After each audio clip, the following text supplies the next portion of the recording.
EuroDisney, the European version of Disneyland, has opened in April 1992 near Paris but has faced financial difficulties due to poor attendance and high costs. Europeans were reluctant to spend $280 a day for the attractions, including high-priced hotel rooms.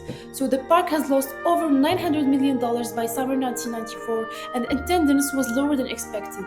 With visitors spending less than estimated, the poor performance was due to a combination of factors, including cheaper airfare to Disney World in Orlando and the cost of staying at Euro Disney and the unfavorably harsh winter weather in northern France. Euro Disney management took steps to improve the situation by cutting hotel rates, introducing cheaper meals and revising their marketing plan. So in this video we'll figure out what are the factors that contributed to the poor performance of Euro Disney during its first year of operations and Hong Kong Disney poor performance as well.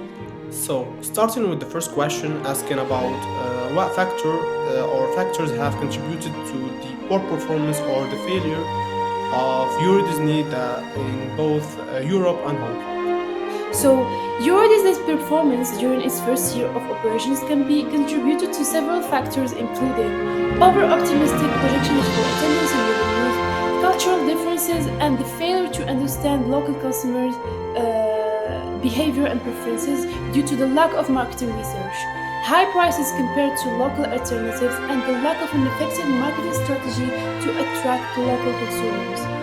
Let's not forget to mention the weather, as the park has opened during the cool and damp European winter. Language barriers with staff and signage was also an important factor, and the limited number of attractions and entertainment options compared to Disneyland in the US, and last but not least, the negative public perception of American-style commercialism and cultural imperialism. Similarly, Hong Kong of Disneyland poor performance was also contributed to over-optimistic projection for attendance and revenue, high prices compared to local alternatives, limited number of attractions and entertainment options compared to other Disney parks. The lack of an effective marketing strategy to attract local consumers due to the lack of marketing research as well, and the cultural differences and the failure to understand local consumer behavior and preferences. So Disney failed to anticipate the European recession in the late 1980s and encountered several challenges in Euro Disney in Europe. So, including competition from other attractions, cultural insensitivity to local customs and habits, and ambitious plans for expansion. Despite a record of growth in the years leading up to the opening of Euro Disney, the company's management has a tendency to believe that everything they touched would be perfect, leading to missteps and mistakes in the European venture. So, Disney made indeed several mistakes in the construction, marketing, and management of its Euro Disney theme park. This included incorrect assumptions of about European dining habits, vacation customs, and what visitors were looking for in a theme park experience. The park faced failing share prices and crisis talk among shareholders, and Disney was forced to step in to rescue the park. Therefore, the company eventually received a new lifeline when a member of the Saudi royal family agreed to invest in the park, which helped boost its convention business. Question 2. To what degree do you consider that these factors were foreseeable and controllable by Euro Disney, Hong Kong Disney, or the parent company Disney?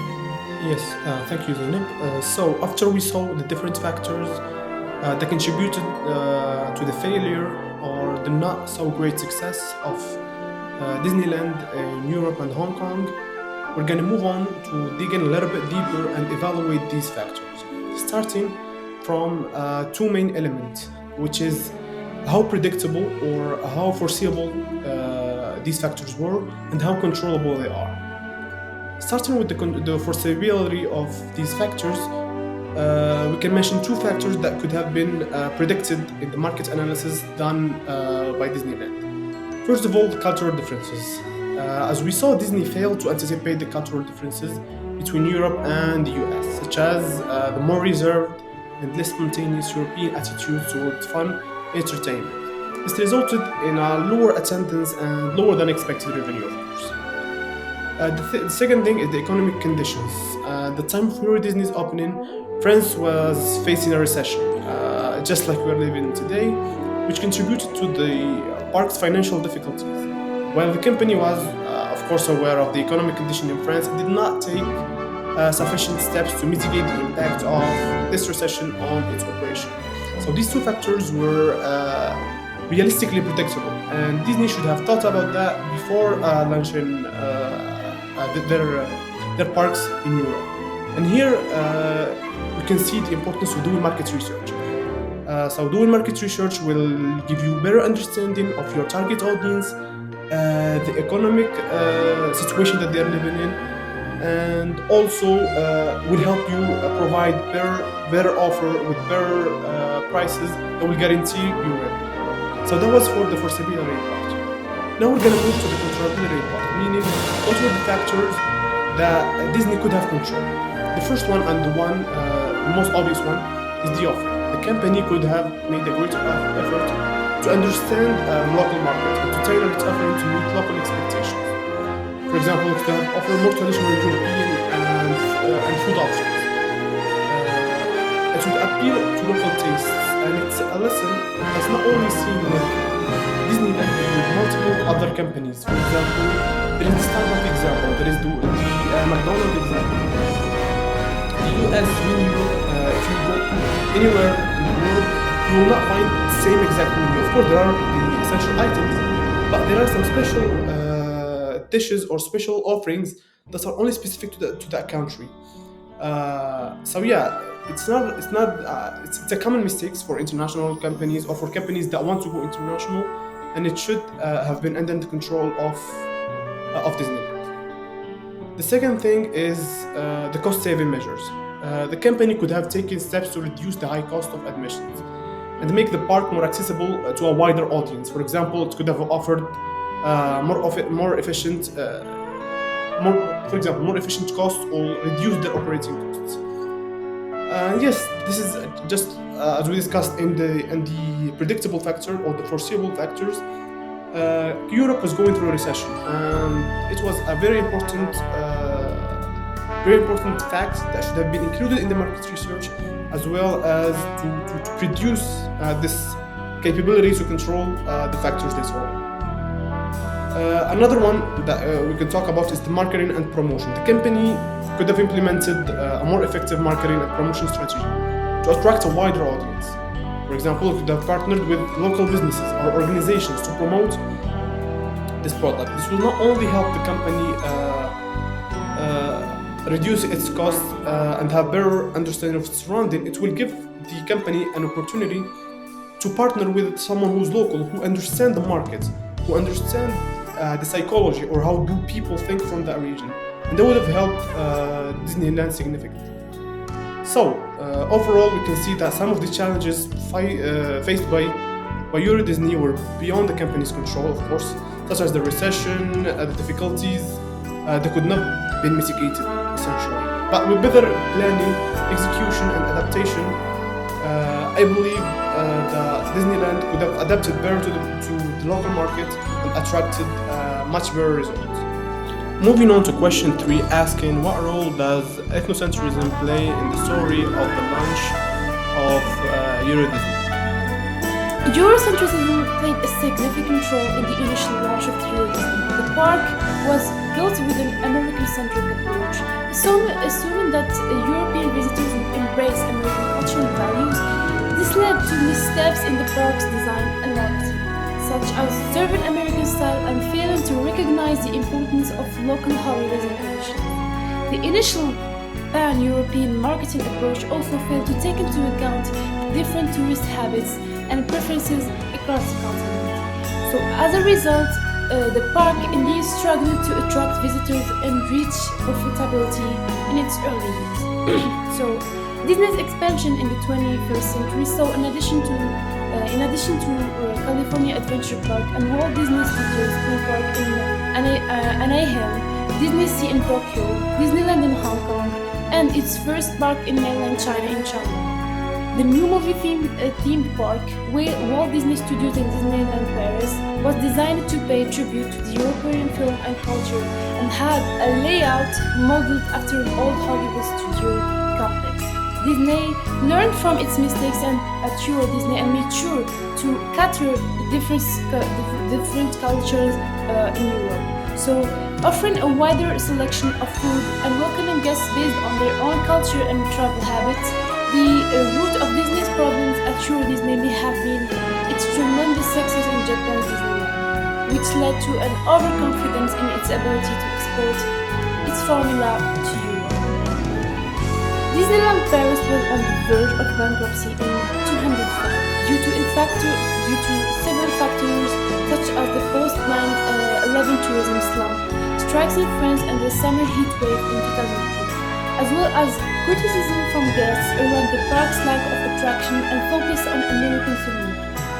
The French government contributed around $500 million to save the company from bankruptcy. The new CEO, a former Burger King executive, made changes such as lobbying the government to open Charles de Gaulle airports to low-cost airlines, creating original characters and introducing one-day pass, and planning new rides and attractions. Despite criticism of the spread of American culture in France, Disney Paris was important to the French economy, as it created jobs and attracted over 12 million visitors a year for more than the Louvre Museum and the Eiffel Tower combined. So by 208, Disneyland Paris was experiencing an increase in park attendance, indicating a successful turnaround. Question 4. How do you assess the cross-cultural marketing skills of Disney in China? Now, moving on to assessing the cross-cultural marketing skills of Disneyland and seeing how it progressed from how it learned from this failure to adapt into a more open and more successful business model. So, I believe that the Walt Disney Company's cross-cultural marketing skills have evolved over time and have improved with each international expansion, which is the right way or the right option for international or for companies that want to go international to take. Initially, with EuroDisney, the company faced challenges with cultural differences and local market conditions. As highlighted in the ironically not so wonderful world of Disneyland, Paris, Hong Kong case study. However, over time, the company has developed more effective cross-cultural marketing strategies by better understanding and addressing the needs and preferences of local marketing, as we've highlighted in the answers below. For example, yes, the example that comes to mind is the company has adopted offerings to cater local tastes. As we can see now, Disneyland is more respectful or more appreciative of the cultures that she's working on. Not only the US, for example, we can see that improvement in their cuisine, their cultural experiences, and in their theme parks. So even the parks would have a custom theme to that specific country. Yes, additionally, the Walt Disney has also made investments in local talent and local marketing efforts to better resonate with local customers, which is the intended outcome from the marketing skills or the marketing improvement made by Disney. So overall, we can see that there have been challenges and learning experiences along the way. The Walt Disney Company has demonstrated a commitment to continuous improvement in its close cross-cultural marketing efforts and had developed more or less strong cultural marketing skills over time. Question 5 asks, why did success in Tokyo predispose Disney's management to be too optimistic in its expectation of success in France and in China, and discuss the results. Disney opened Hong Kong Disneyland with the intention of making it culturally acceptable to the local community. They followed the principles of Feng Shui in the planning and the construction of the park and made sure to observe local customers, such as avoiding the use of the unlucky number 4. So, despite their efforts, the park had a slow start. With the attendance below expectations in the first 2 years, guests complained that the park was too small and lacked excitement. In response, Disney added new attractions and entertainment offerings. The challenge in China was limited knowledge of Disney characters due to them being banned from nearly 40 years. Despite these challenges, Disney had contributed and continues to make improvement to Hong Kong Disneyland to make it a successful park. So Disney's success in Tokyo might have led to overconfidence in its expectations for success in France and China as well for several reasons. Firstly, the cultural differences between Japan and the West are not significant or not as significant as the difference between Western countries and France or China. So this might have made Disney management believe that their success in Japan could easily be replicated in France and China. So, secondly, the unique cultural and historical characteristics of France and China, such as language barriers, different attitudes toward Western products and services, and also the different consumer behaviors that were not fully taken into account.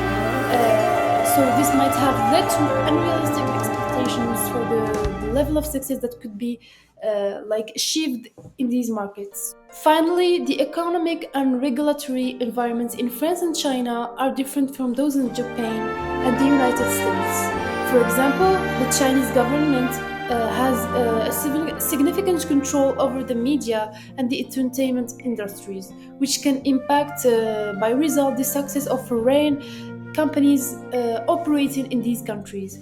In conclusion, while Disney's success in Tokyo was indeed impressive, it was not an accurate indicator of the potential for success in France and China.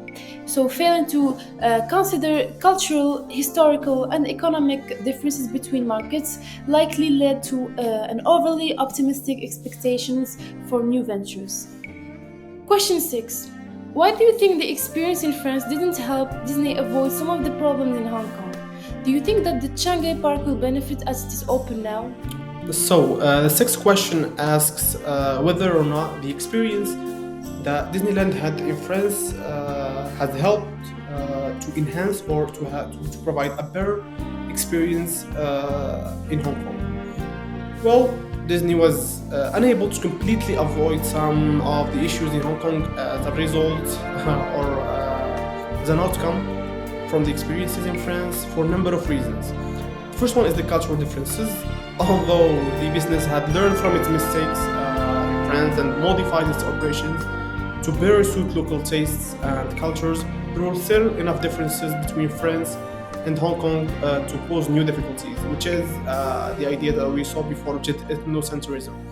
Maybe Disneyland had managed to get rid of this issue in the France example, but it also failed to understand that there is also differences between France and Hong Kong, which represents our first point about the cultural differences. The second point is are the local market condition.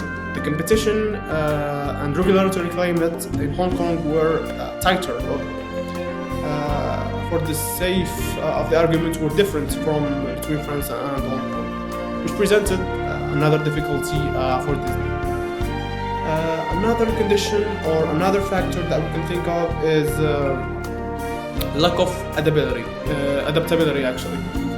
So despite the lessons learned in France, it's possible that the business was too slow or too rigid to make the necessary changes in Hong Kong to handle the particular difficulties of local markets.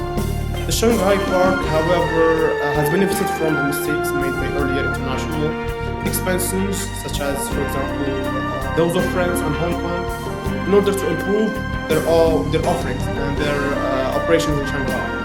The company was able to use these lessons as a guide, which has contributed eventually to the success of Disneyland in Shanghai. In addition, the business has made a sizable investment in the park, which is very impressive, and established, we could say, a joint venture with local partners, which is, by the way, something that we mentioned in the first or in the second answer. which has helped better comprehend and meet the needs of local customers and neighborhoods in the market. Yes, so coming back to the first point, or the lesson that we should get from this question or this case study is the importance of getting rid of ethnocentrism when trying to go international, as well as looking for opportunities and collaborations within the new environment that we're going to, which will help us and assist us to emerge in this new market and achieve success. Question 7. Assume you are a consultant hired to give Disney advice on the issue of where and when to go. Pick 3 locations and select the one you think will be the best new location for Disneyland X.